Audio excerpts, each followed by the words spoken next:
4 రోజుల క్రితము జరిగిన ఈ సంఘటనని మా కుటుంబానికి అంటగడుతూ చాలామంది రోడ్ల మీదకి ఎక్కినారు.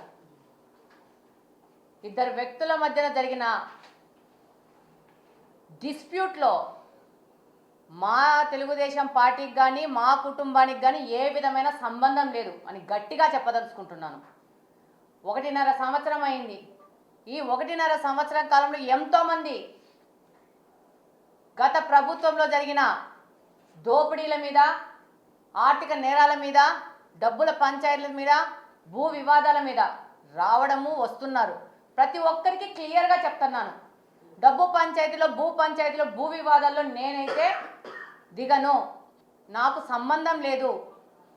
మీ ఇద్దరు వ్యక్తుల మధ్య జరిగిన పంచాయతీలో ఇక్కడ ఎమ్మెల్యేగా గెలిచిన మా కుటుంబము ఇన్వాల్వ్ కాదు అని చెప్పేసి చెప్తున్నాను. నిన్న కూడా పులివెందుల నుంచి ఒకరు ఫోన్ చేసి నేను చెప్పాను, ఐఎమ్ సారీ అక్క, మేము ఇలాంటి వాటిని ఎంకరేజ్ చేయట్లేదు, మేము ఇలాంటి వాటిలో దిగలట్లేదు అని పెద్ద పార్టీకి సంబంధించిన వ్యక్తి చెల్లెలు మాట్లాడింది.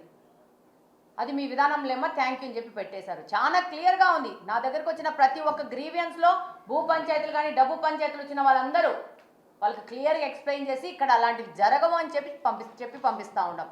ఈరోజు ఎవరో ఇద్దరు వ్యక్తుల మధ్య జరిగిన వాళ్ళ ఇద్దరి మధ్యన జరిగిన డిస్ప్యూట్ మాకు అంటించాలంటే దాన్ని చూస్తూ ఊరుకుండే పరిస్థితి మాత్రం లేదని తెలియజేసుకుంటున్నాను.